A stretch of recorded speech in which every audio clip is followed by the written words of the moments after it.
The midlife love drought, why men and women over 45 are like, hey, you know what? Single is better than a bad relationship. Look, there is a dating burnout going on, primarily due to online way of meeting people.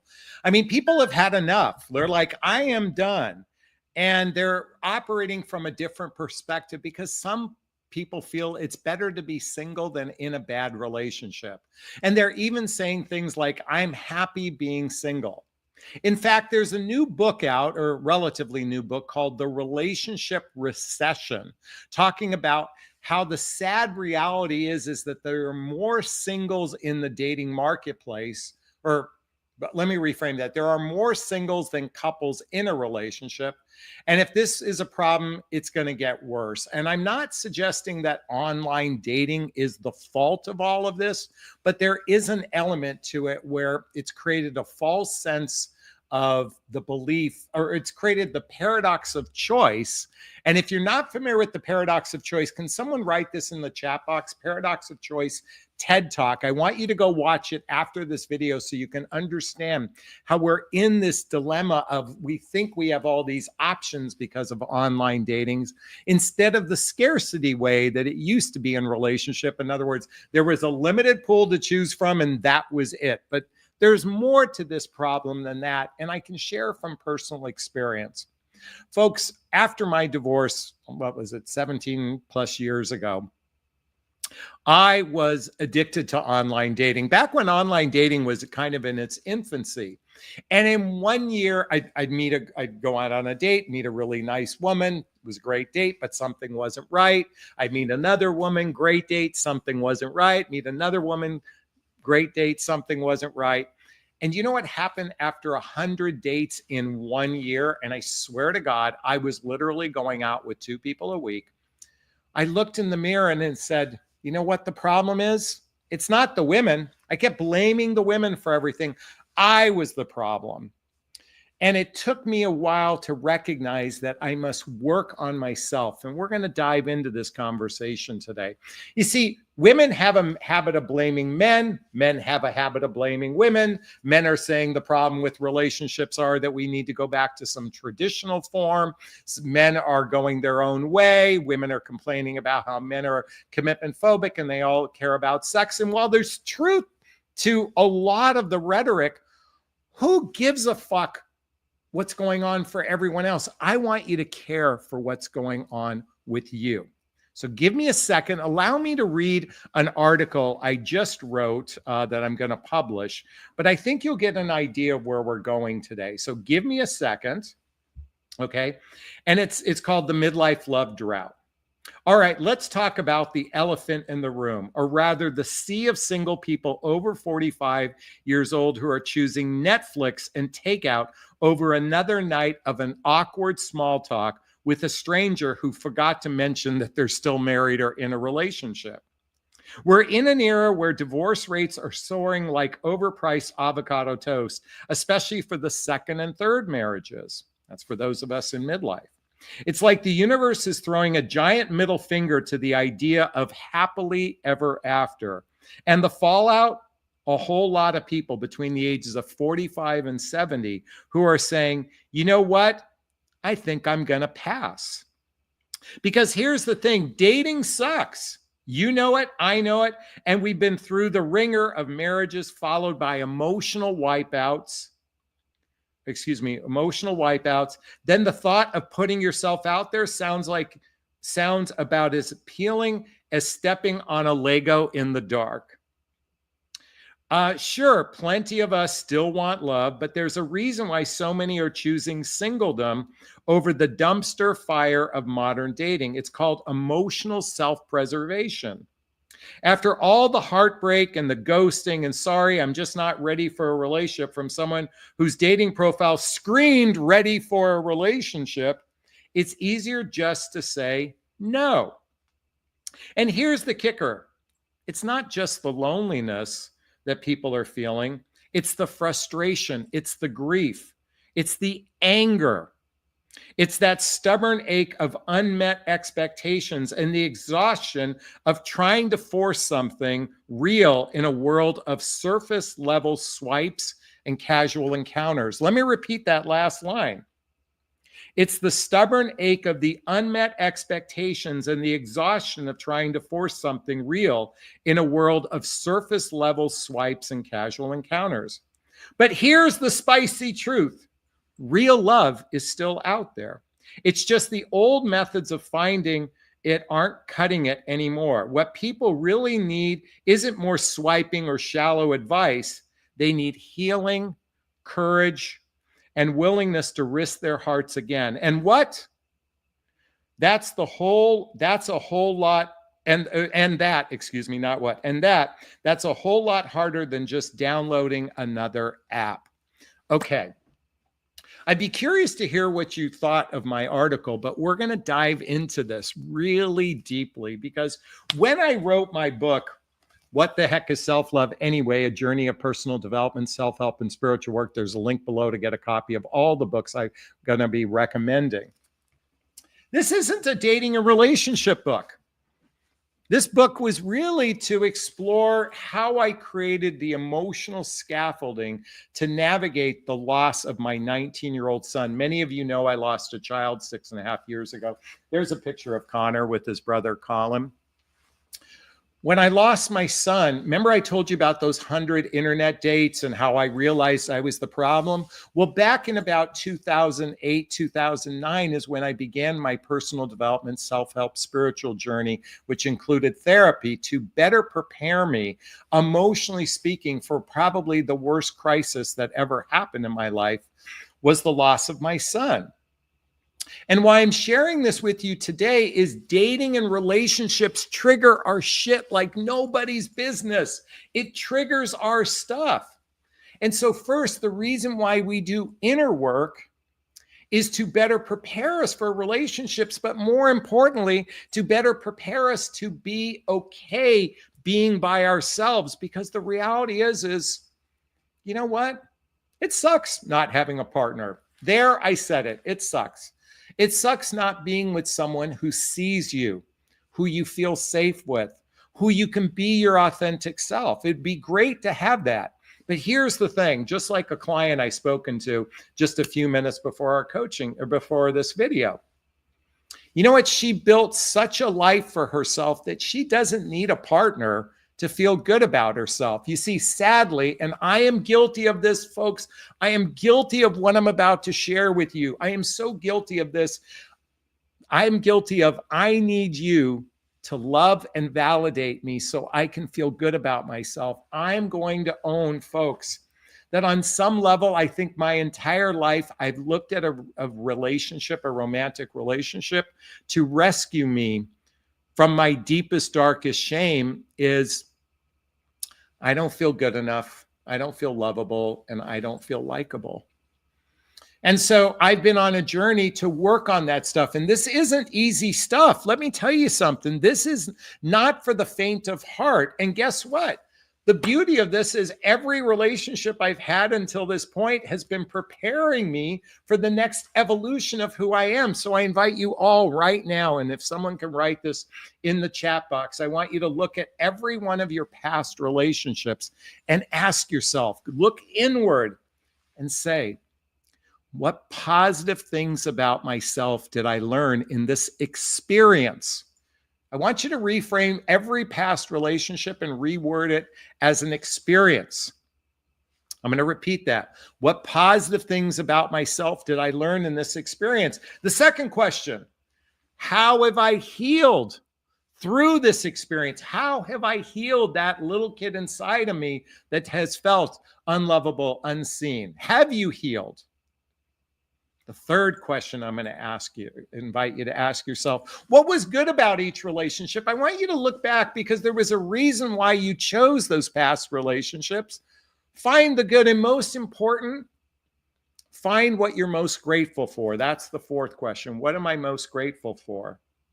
You know, I'm going to tell you my journey, and believe me, I'm going through a funk. I'm going through all kinds of emotional stuff. I'm currently not in a relationship, okay? Look, I get it.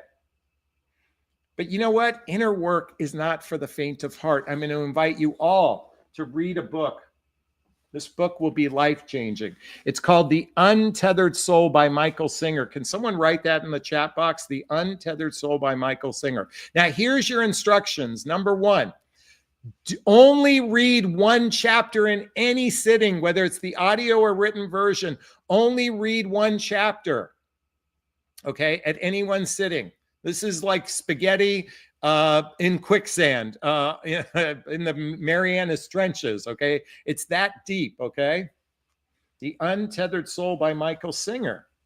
All right, we're going to start rewiring the thoughts in your head.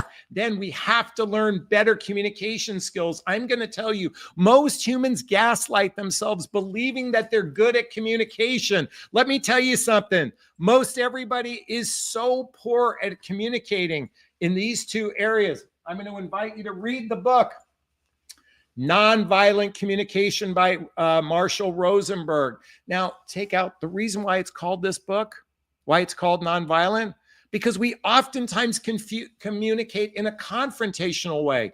Do you know most relationship conflicts could easily be resolved if we learn how to share from our heart, where we can share from our true, authentic self? But this is a skill like anything else, you know, but it's more than learning how to drive a car. This is a intense, in-depth type of skill that everyone, if they want to be in a happy relationship, you can be in a transactional, unhappy relationship all day long. But I invite you to read this book.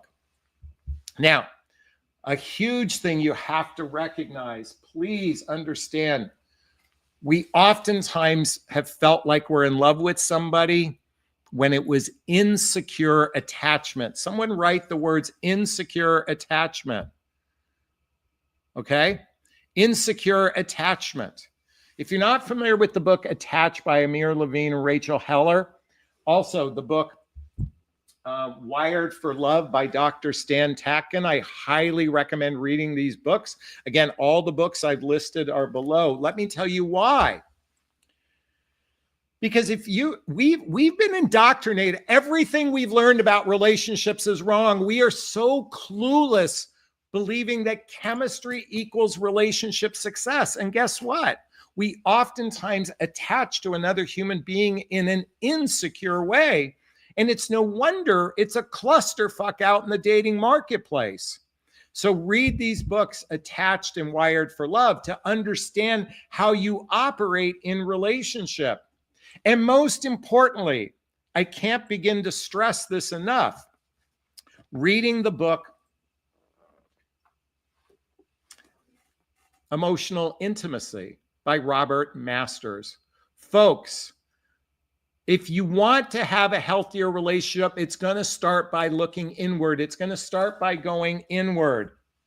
Because guess what? You know what? It's interesting. I did a blog today about Jerry Seinfeld had a reason for breaking up with women. She had man hands. She was a low talker. She walked around the house naked. He was have you heard of the term ick, the ick? He was the quintessential ick. I mean, not he was, but he found a reason. You know, guess what? We are operating with such low tolerance in the early stages of dating that no wonder it's a clusterfuck out there. Because look at red flags and deal breakers. How often do you meet someone where it's an immediate red flag or deal breaker because he asked to split the bill, as if something's wrong because he did that? Or, you know, he ate his peas with a fork. I'm just kidding on that one. You know what? He has to split the bill. Maybe he gave a slightly lower tip than you would have. We find all these reasons to say no because we haven't learned the most important aspect of emotional intimacy. And that is, I'm all in favor. If there's a deal breaker of compatibility, then you should say no to the relationship. I get that. Red flags simply means ask more questions. But you know what? You're going to have differences with somebody. You're going to have differences. And relationships require going through what's known as threshold barriers. It's about navigating your differences. And first, it requires tolerance of our differences. Maybe someone's a night owl. Maybe someone's a morning person. Maybe somebody likes to eat radically healthy and someone likes to eat marginally healthy. For argument's sake, you're going to have differences. And it starts by recognizing first to tolerate the differences and then go to the next level of love. And that is understanding our differences. We all have differences. And the more we, it used to be thousands of years ago, we lived in the same tribe, same people, same politics, same religion. 1,000 years ago, the same politics, the same religion. Most everybody were so radically similar that they didn't have to deal with the ick. Now we have to think about it. True love is navigating our differences. And when you can reach a place of understanding, hopefully you go to that next level of acceptance. And when you reach a level of accepting some of the differences, maybe you can be lucky, like in the movie Harry Met Sally, where he thought her differences, he appreciated the differences and even adored the differences. Do you remember Sally from Harry Met Sally, the way she ordered food? She was a little bit high maintenance, a little bit neurotic. Oh, take Woody Allen, for example, or Larry David or George Costanza, very neurotic people. Think about the differences between each character in the TV show Friends. It's learning how to appreciate and even adore the differences. Do you remember Monica from Friends? She was very OCD, kind of annoying. But at the end of the day, real love is going to tolerance, understanding, acceptance, appreciation, and even adoration, just like in the TV show Friends. See, we're only in a love drought because everybody hasn't done the inner work. And for the ladies watching this right now, this is a critical piece I want you to take in. So write this down. Okay, look, most men are good guys. They're just bad daters. There are certainly emotionally constipated men. There are emotional zombies out there. There's emotionally unavailable men. I get it. There's a lot of broken men out there too. But here's what you need to know. All you need is a man of good character, and he's willing to work with you. That's it. And what I teach in my private coaching, there's a link right here to schedule a discovery call with me to see if working with a coach is right for you.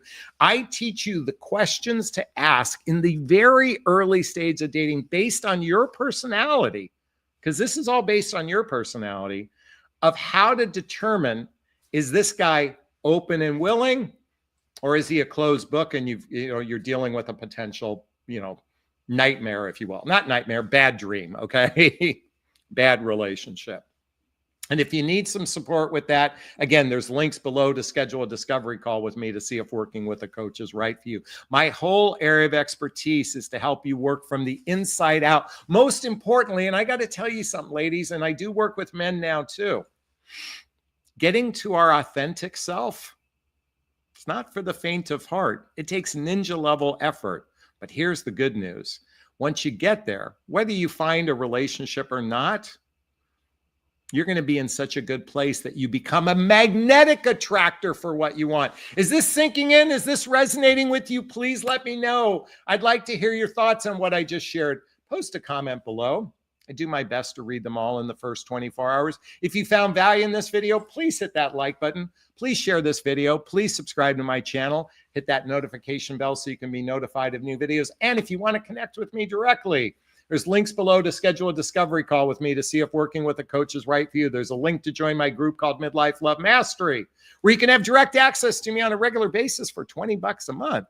And if you want to connect with me on Instagram, Facebook, all of my social media, and my dating vows, you've got to check that out. My dating vows. It is what you should talk about before that penis ever goes inside the vagina, ladies. And for you guys listening, if you operate this way, you are going to land more women than you ever had in your life. Read my dating vows listed below. All right, those who know my live format know it's time for Q&A. If you have a question, write the word question, or there's a little chat box in the corner, write the word question, then post the question thereafter. Or you can purchase a super sticker, super chat. There's a little $ in the chat box. All the monies from the super sticker, super chat goes to a scholarship fund in the name of my son, Connor Asley. Again, that's him right there. Oh, salty. He's my son who passed away 6.5 years ago. In his honor, we donate to causes like the Hoffman Process, Insight Institute, and scholarships to coaching as well. And our goal today is $50, so I'd appreciate the love. And if you want to join me live on the love seat. There's a link right there. You can join me live right now. Be brave. We can listen. You can have a free coaching session live and on camera with me right now. All right. Let's see what we got here. Han just gave us a $10 super sticker. Thank you for the love. We appreciate you. Thanks so much. All right. Brown Canetta was brave enough to speak to us last time. I know she's passing today, but thank you for the bravery you had the last time you were on. I appreciate that. Sassy says, I don't like the word ick. If you don't care for X, Y, or Z, that's okay. You know what you like, what you desire. It's not that you don't like the person as a human. You just don't see a fit. Yeah, but sometimes those icks are for sometimes the most, he was a half of an inch too short. I mean, sometimes those icks are for ridiculous reasons, Sassy. That's when I think are ridiculous reasons, and we all have our reasons. I get it, but I'm just saying sometimes it seems like it's ridiculous to me. Okay.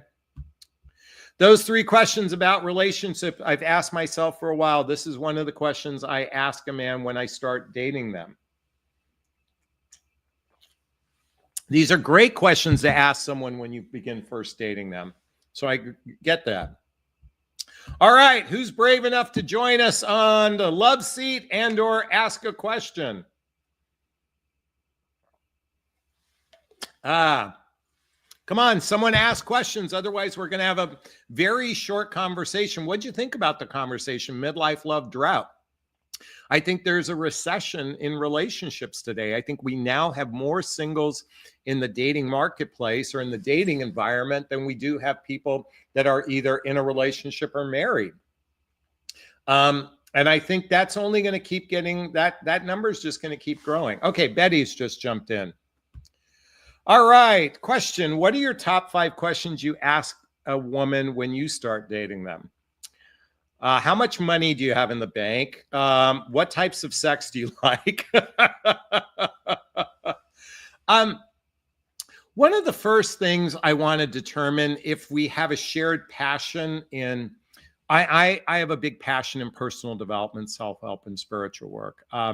That's one of my passions. And it's something that I want to be with someone that here's the thing about midlife, folks.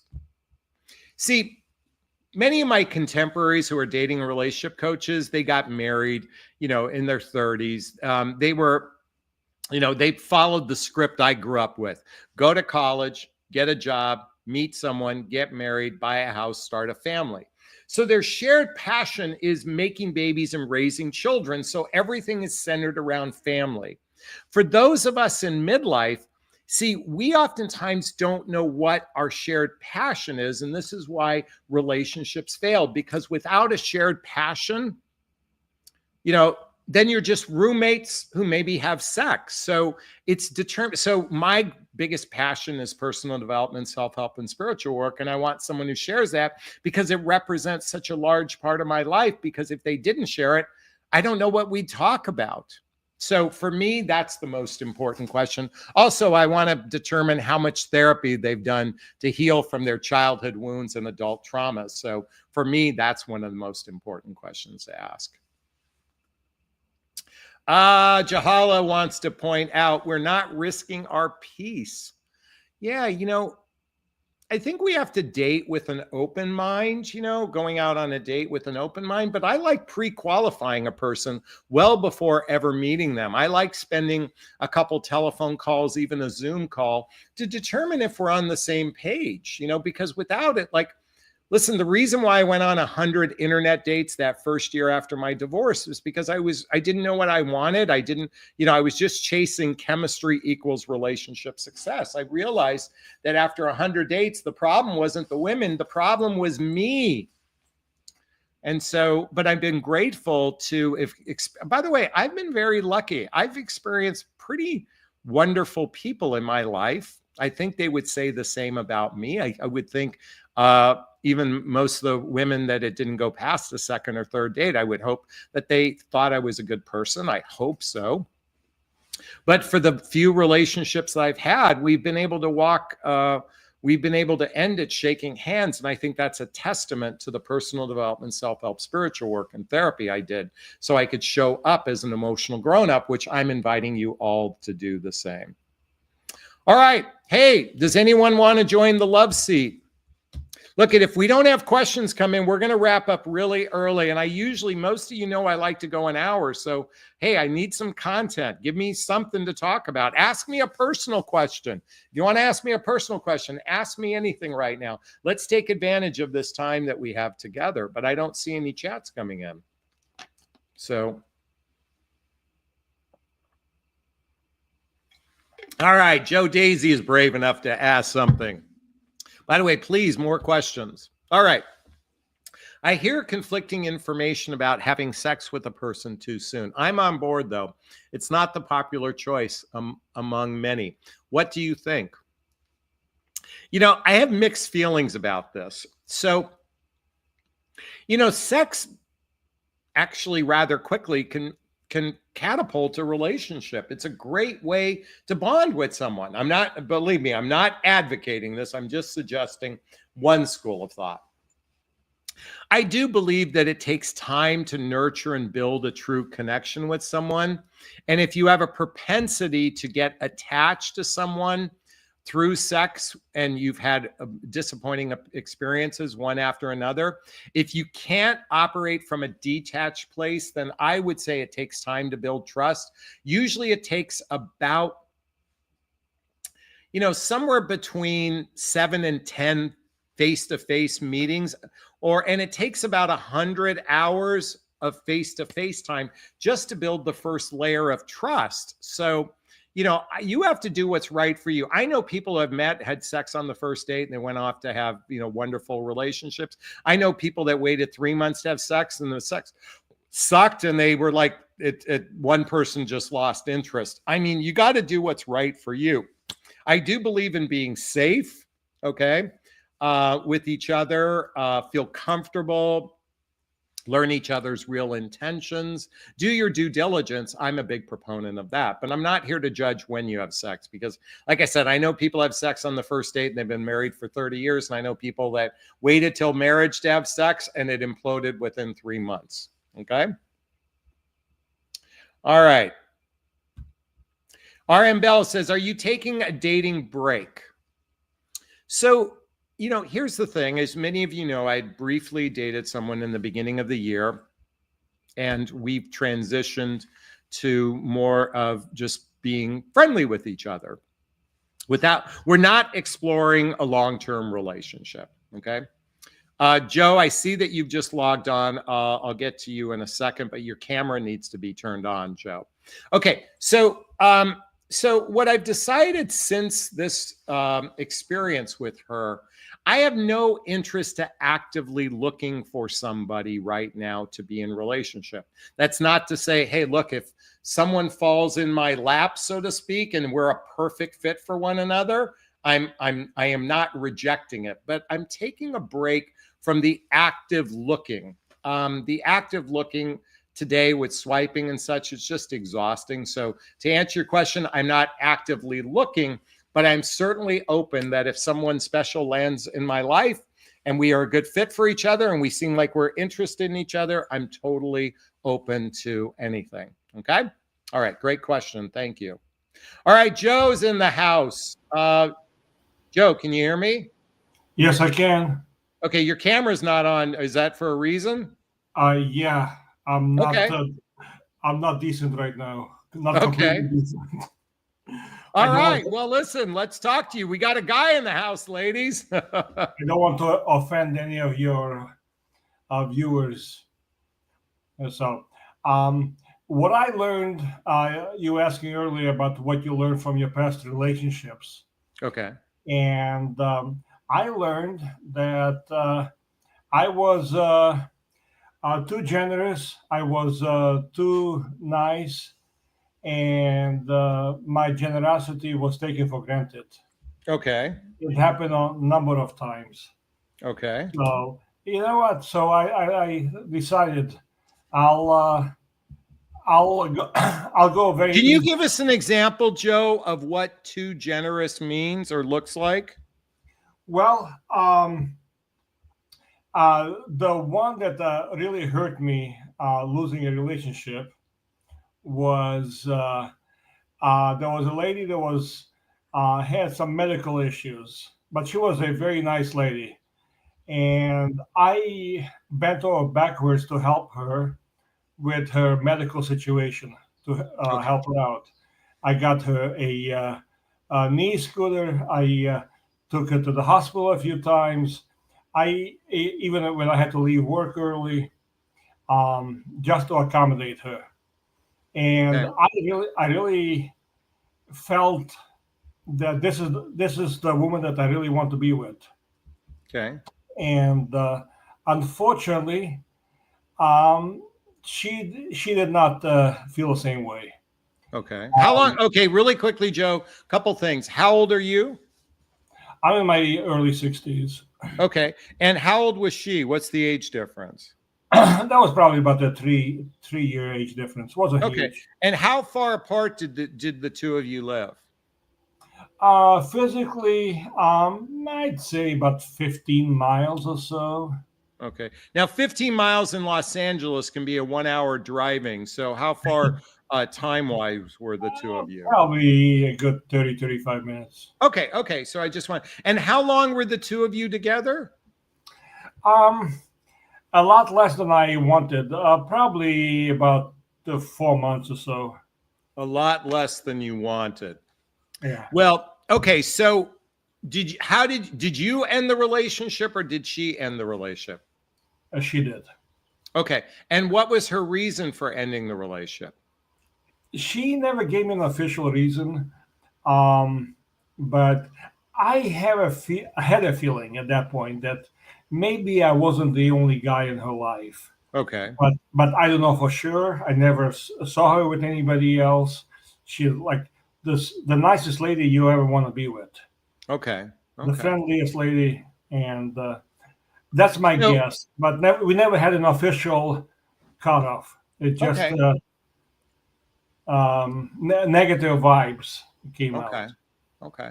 So it seems to me, and I mean, do you feel? I mean, do you feel a bit angry, bitter, jaded? I mean, what emotions are you? No, Does this woman stir up for you? I'm just curious. no, not bitter. I'm not gonna hold her responsible per se. Okay. I'm the one who's hurt, um, and perhaps I was a little too much into it. Maybe I was just started too much. Well, it Maybe sounds like you did a classic thing by giving, by buying her the knee chair or the leg chair, investing more time. There was an imbalance in your relationship from both a giving and receiving perspective. I mean, it sounds the way you're describing it. There was an imbalance. Is that how it exactly, felt for you? exactly. Yes, it did. Okay. So, And what positive things about yourself did you learn in this experience? um, what I learned was that um, if you're seriously thinking about somebody, don't um, don't go too high. Um, don't do too much at once. Okay, don't do too much at once. Don't build a relationship too fast. Let it build slowly. And what I learned is that if there is no, I mean, I hate to say like I'm not a cheapskate. By all means, I'm very generous. But if I don't see a reciprocation, and I don't mean financial reciprocation, um, I feel like emotional reciprocation. Yeah. I'm not a type of person who wants money or needs money from somebody. Thank God I'm doing okay on my own, and I and that's a bit at least show some appreciation. Don't Yeah. take me for granted. Yeah. I It's interesting. One more thing, Jonathan. Oh, sure, Um, sure, sure. there's I learned a while back there is a difference between using somebody and taking them for granted. Mm. Big difference. Now, none of my relationships I felt like anybody's taking me for granted. I'm sorry, using me, but I was being taken for granted. Yeah. Using somebody is like asking for things and never um, reciprocating.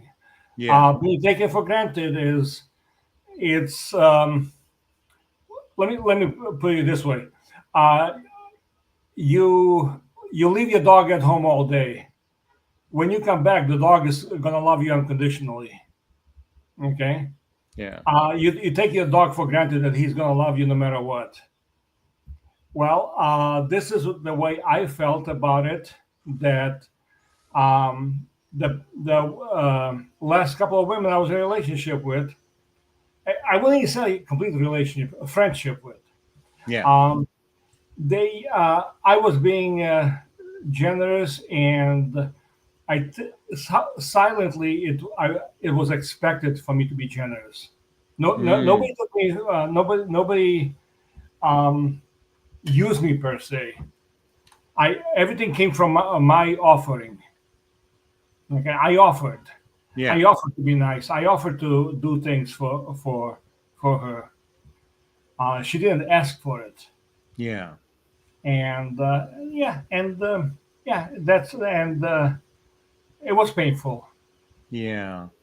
So, well, thankfully, on one hand, it was only 4 months, and versus investing a year or 2 or 3 or 5 years only to have it in the same space. I mean, I don't know if that's a consolation for you, but I think the first 90 days of any relationship is like a trial period anyway, kind of the way a job might be, the probationary period. So, I mean, if you can look at it from that vantage point. But Joe, first off, I want to acknowledge something. Thank you for being vulnerable for everybody. My audience is predominantly women, and a lot of people are commenting already about you. So I just want to first acknowledge your vulnerability. But I want to dive into something because, okay, man to man speaking here. I've sat with my men's group in the past, and many of the men felt the same way after their marriage. They felt very unappreciated for their efforts. And while, some women have an entitled, expective perspective, there's a generosity when a man treats for a date. There's a generosity when he makes the plan. There's almost this built-in expectation that the man is supposed to do those things. But what a lot of women don't recognize is that's actually, in many cases, sometimes it's coming from a place of, well, we are expected to do it, so we have to do it. And we may not be happy about doing it, but we're expected to do it. It's like work, like it might be a chore that you have to do at the house. You may not want to do it, but you have to do it. That's the way some people operate.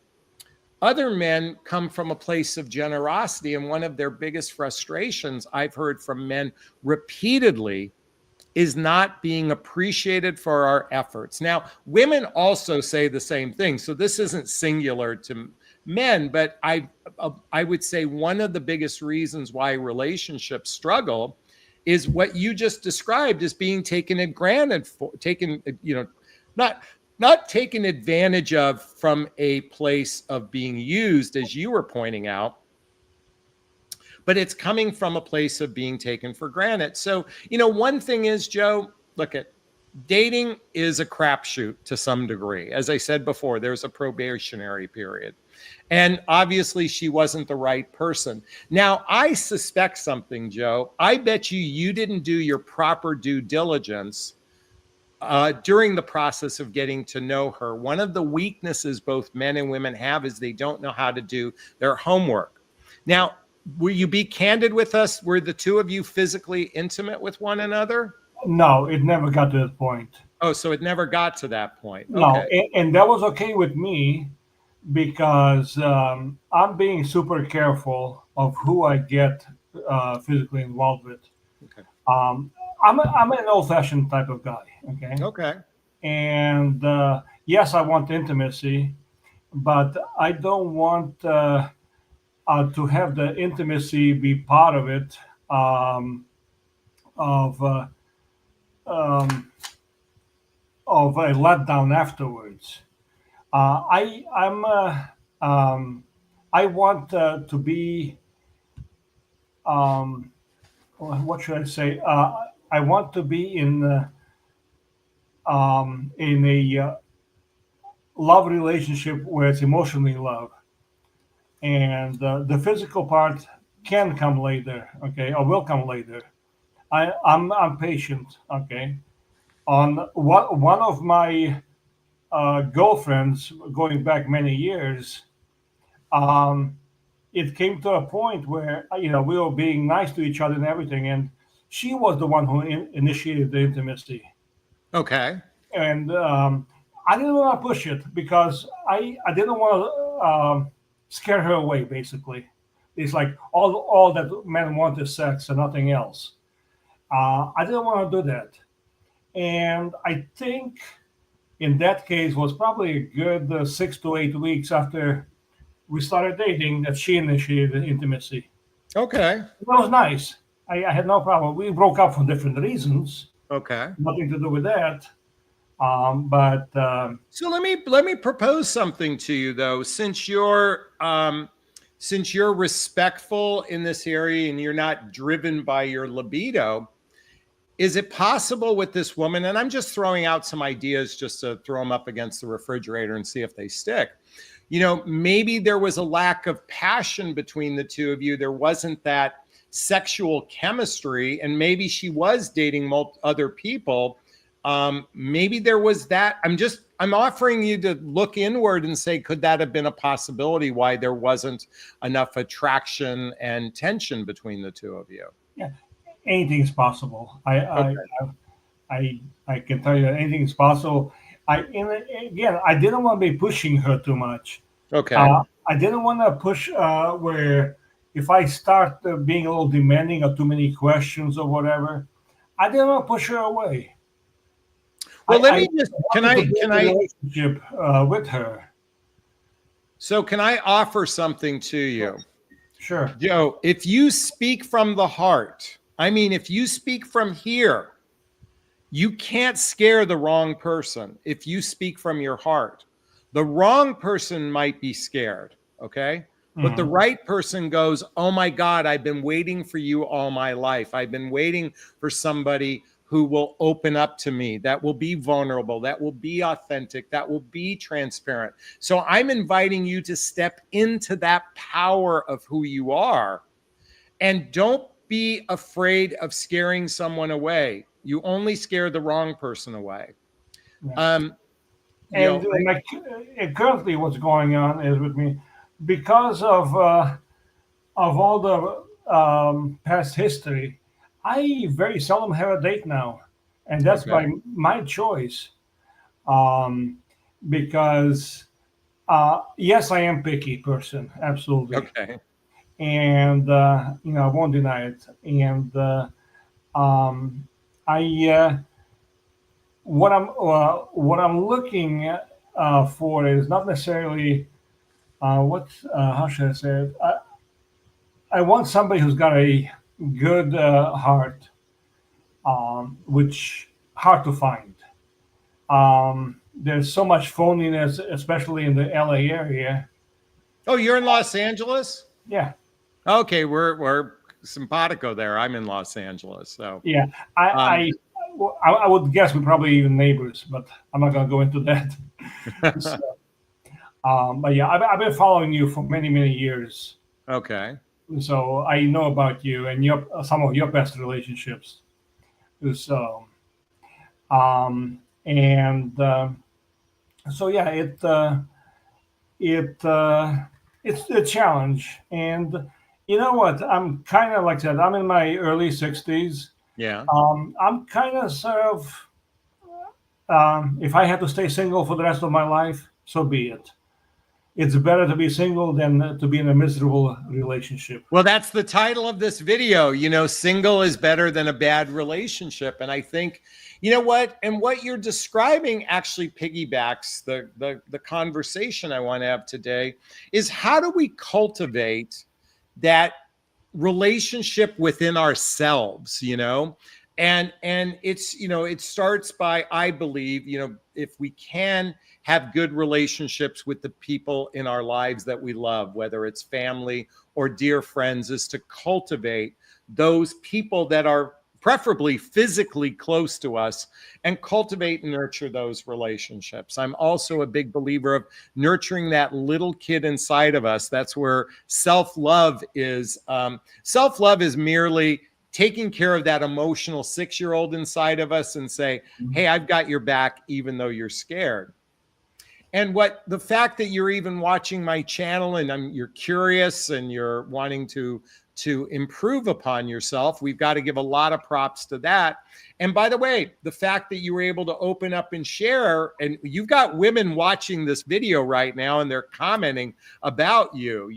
Sassy writes, continue to stay selective, Joe. Your accent sounds Eastern European. Stay true to yourself. Your heart is in a great place.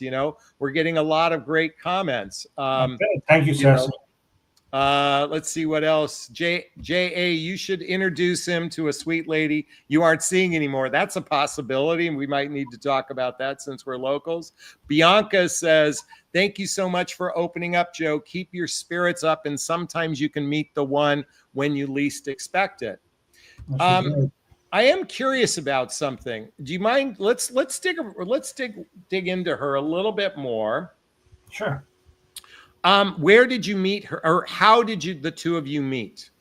We met at a synagogue event. Okay, synagogue event. And in the 4 months were you together, how many times did you physically get together with her? Probably most weekends, and during that period, it was my birthday, so she took me out to a nice restaurant in Woodland Hills. Okay. And so that was nice. I treated her to dinner many times, even though she wanted to split the dinner. I said, no, you know what? I gave her I'm not sure if it's called the option, but I said, I'll tell her, you know what? I'll pay for the dinners outside, and you can pay for the dinners in the house. Okay. So she treated when you guys cooked and did that sort of thing. Yeah. To some degree, just recognize that being able to receive love is being okay when someone offers and treats. I just want you to know that there's nothing, that's also a demonstration of receiving. So just so you know, and the fact that the two of you made arrangements, that's, or agreements, that's fine too. So let's go a little deeper here. Okay. So what do you want? And I want to hear, what do you want when it comes to your love life? I like somebody who's stable, has her head screwed on right, somebody who's what's the right word? Somebody who knows how to be a good girlfriend, a good wife. Okay. You know what? I kind of want to put sort of like an old-fashioned type relationship, Okay. like your parents, grandparents, or not exactly like that. I'm not trying to be like like what your grandpa used to be, but more like look into be in the relationship and be serious about it, Okay, and so contribute to the relationship. Um, and just one more thing about this one lady who I was really bitter about losing. One of my mistakes was that she wanted to have a beach house, okay. a condo by the beach, and I said, "Would you like me to buy you one?" And she didn't quite say no, and she didn't quite say yes. She was what spinning through her head was, um, what's the arrangement going to be as far as occupancy, and that's when I started to suspect my offering to buy her a condo on the beach um, was kind of pushing it a little too much. So Well, okay, I have something to say about that, and then I have something else to say sure, about what you're looking for in a relationship. So let's do a little bit of, for lack of a better word, some counseling here. okay, Sir, to offer to buy someone a beach house that you've only known for a few months is I would think would be off-putting, or you could be taken radically advantage of. Okay. That's probably offering something before real trust was built between the two of you. And while that might be generous, and maybe you're a financially successful man, to blanketly offer somebody a home whom you just barely met, all right, I'm just saying from your perspective, I don't think that's healthy on your part. But more importantly, I highly doubt the two of you built the deep roots of trust that would warrant such an offer. Okay. yeah. And you could have easily been taken advantage of in a usatory way versus a non-generous way. Yeah. Okay. And the main reason I was doing that, because she did have legitimate reasons for needing to live by the beach. She needed a cold environment. Okay, she lived in San Fernando Valley where it gets real hot, Okay. and her health condition um, needed for her to be in a cool environment. She could not deal with the heat, and I felt bad for her. And so I said, try to make you feel better. Would you like me to buy you a condo on the beach? And Yeah, but and can I jump in? sure, I'm gonna react to that. You know what you could have said, you know, I understand how it must. And by the way, I know San Fernando Valley. I dated a woman who lived in Tarzana, so I get it. Okay. For those of us who are not in Southern California, let me just say it's radically hot where San Fernando Valley is. Okay. So what you could have said was something like this. I understand how frustrating it might be to live in an area that during the summers it gets radically hot. I'm sure your air conditioning bill goes through the roof. If our relationship progresses to something more serious, I'm in a generous position where I could probably, we could probably look to getting a home together, or maybe I could get you a home there once our relationship is built that trust between us, we're in a substantial relationship. Had you maybe framed it like that, which I think would have been healthy for you, it would have been healthy for her, but I would say it's a little bit extreme for someone you've only known a few months. yeah, so Okay. you're right. You're absolutely right, and that's how I learned the hard way, not to Yeah. be too So now, Joe, be but generous. I want to. Okay, so I mean, I don't mean to, slap your hand for that one, but I'm going to gently slap your hand for that one. I want to come back to that question of what do you want in a relationship? And I want everybody who's listening to this and watching this right now, you describe the person. What you didn't do is describe the relationship. And And what I want you to envision, what does a relationship look like for you? Because you described what you want in a person, but that wasn't the question I asked you. I said, what type of relationship you want? Now, I know you said you wanted a wife, a girlfriend, and a wife, but that's not what the relationship looks like. So I'm going to ask you this question again. And if you need some help with this, I'll guide you through it. Okay. But what does a relationship look like for you? I guess somebody who has similar goals. Oh, wait, time out. You just went to her. That's who that person is. I want you to try again. What does the I'm going to keep interrupting you till I help you get there. What I want is basically somebody who has similar interests. Okay. Somebody. Right, I'm gonna interrupt you because Okay. you're Maybe still I'm talking about her. Okay. Give me an example of what you're asking. Okay, so if you've watched enough of my videos, and my regulars knows this, I'm looking for a relationship where we can spend on average of 3 or 4 days and nights a week together, doing shared activities, hobbies, mutual interests, spending time with family and friends, traveling together, teamwork, building skills, both in our personal and our professional life, intimacy, both physical and emotional intimacy that leads to either moving in together or getting married. That's what it looks like, okay? Now, ideally, as I said before, we have a mutual shared passion. I don't know what that is. For me, it's my big passion is personal development, self-help, spiritual work, and therapy. That's my big passion. So I'm not going to ask you to do this in the hot seat, but what I'm going to ask you as soon as you log off is I want you to really sit with, what does it look like for you? I want you to get a calendar out and, Monday, Tuesday, Wednesday, Thursday, Friday, Saturday, Sunday, January, February, March, April, May, June, July, August, September, October, November, December.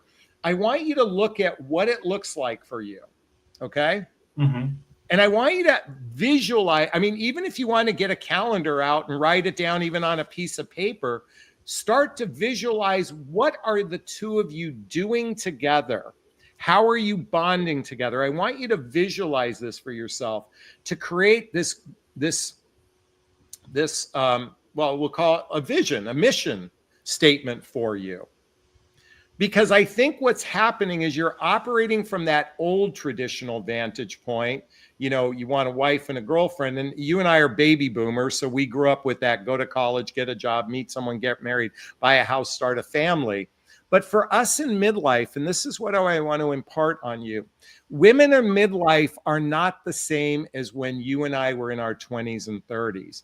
They come to the table with their own life. They come to the table with a substantial life in many cases.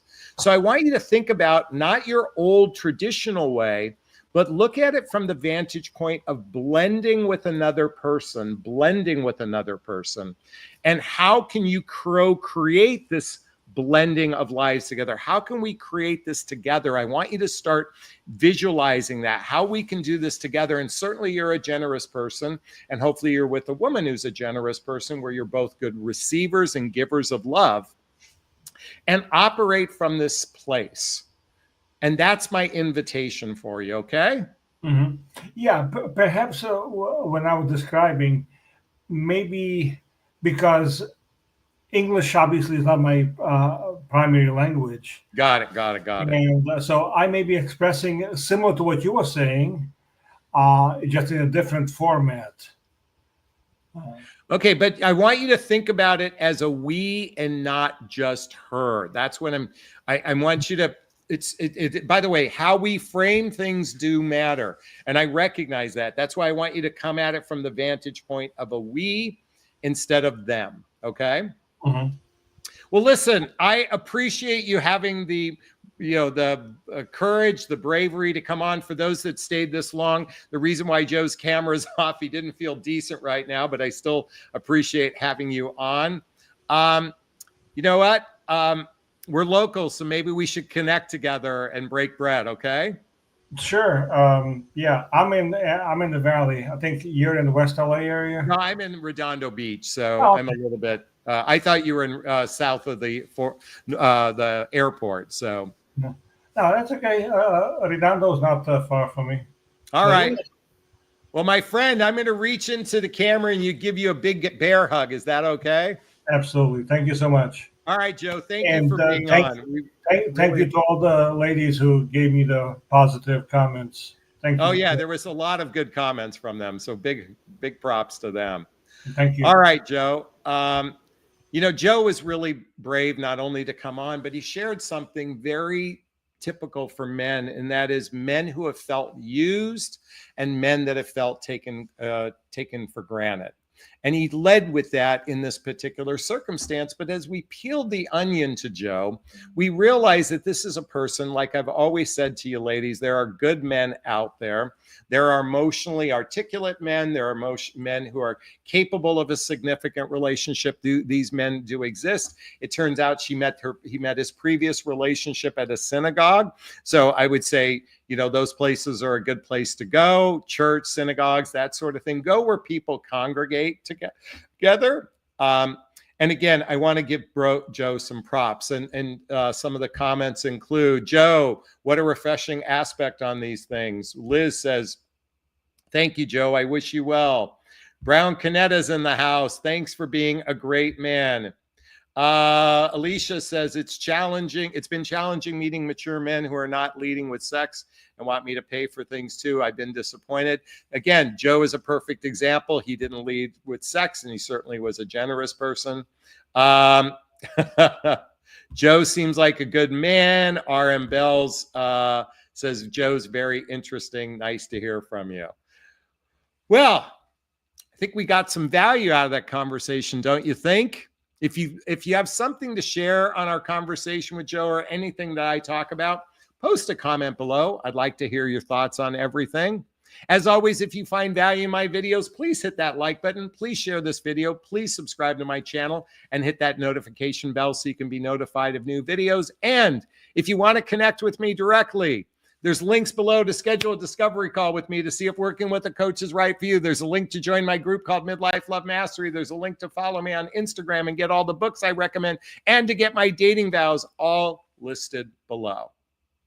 All right, we're going to wrap up this video as I always do. First off, give myself a big, gigantic Jonathan Bear hug of self-love. I'm going to reach into the camera and give you a hug of love if that's okay. I'm going to ask you to turn to someone, a pet, a teddy bear, a pillow, and give it or them a hug of love, because hugs are a great source of love.